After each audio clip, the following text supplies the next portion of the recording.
So now we've reached the final part of our analysis of the Santi posture, joint positions, and muscle activation. Next we'll move on to lines of tension and other factors. Once again, I'm not a doctor, physical therapist, strength and conditioning coach.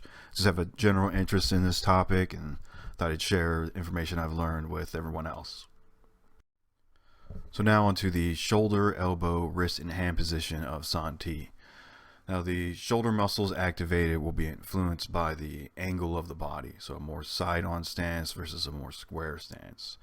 A less square stance will result in more abduction or lifting of the shoulder off to the side and less flexion or lifting of the shoulder up to the front. The elbow, wrist, and hand, what I've seen across variations and across practitioners that practice the Santi posture are relatively the same. Okay, let's get on to the muscles involved. Shoulder flexion and abduction are handled by the anterior and posterior deltoid. So the anterior deltoid handles shoulder flexion, and that's the muscle on the front of the shoulder, and abduction is handled by the posterior deltoid, which is the muscle on the rear of the shoulder. We also have external rotation, where we have the elbow pointing down, externally rotating the shoulder, and that's handled by muscles in the rotator cuff, the infraspinatus, and the teres minor. We also have some elbow flexion, which is typically handled by the biceps. When you think of an elbow flexion, a lot of people think of a bicep curl. However, in this posture, the forearm is pronated, which puts the biceps at a mechanical disadvantage. So it's the brachialis muscle, which is deep or underneath the biceps, and the brachioradialis muscle, which also has a role in both pronation and supination of the forearm. So then the muscle for forearm pronation is the pronator teres. And I'll go back to the brachioradialis. When the forearm is fully pronated, it acts to pull the forearm back in a supinating action to the mid pronation. So basically with your standing up straight and your thumbs pointing forward. And if you fully supinate the forearm or put the palm up, it'll work to pronate the forearm back to that mid posture. Okay, now onto the hand position. In general, this hand position is the same across practitioners.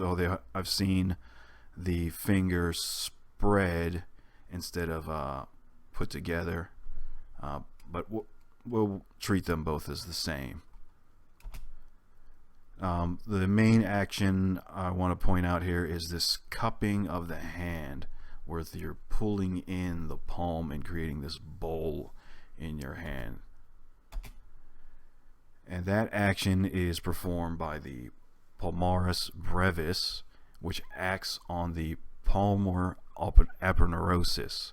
And similar to what happens in the foot when you're grabbing the floor with the toes and the medial longitudinal arch of the foot is raised, the palmaris brevis acts upon the palmar aponeurosis to deepen the cup in the hand. And in addition, we have the palmaris longus, which also acts to resist shearing forces on the skin when you're grabbing something. And as a side note, the palmaris longus is not present in about 15% of the population. I saw some numbers as high as 22% among Caucasians. And in those cases, the that tendon blends, or the aponeurosis blends in with the fascia of the forearm. Okay, now we're going to the head position. It's tucked in. It was the chin tucked, so it's kind of pulled in and down. I think of pulling the chin towards the throat and down a little bit as opposed to towards the chest. And as noted in a previous video when we talked about the scapula, this chin tuck position stretches the trapezius, and the muscles activated in bringing the chin down, I came across conflicting information. The scalenes are definitely a neck flexor, but there's another muscle that we see here, the sternocleidomastoid muscle, which goes from the clavicle to the skull. I saw conflicting information as it being a neck extensor or a neck flexor, but it's definitely used in rotation of the neck. So if a side-on stance is taken, a unilateral activation of the sternocleidomastoid muscle would be occurring, and as well as the scalenes. Now that we've covered the joint positions, in the next video I'm going to cover muscles of the abdomen and in the lumbar area, and then we'll get into another form of analysis which will be following tensional lines across the body. So like, share, and subscribe. I'd love to hear your thoughts. Drop a comment, and catch you later.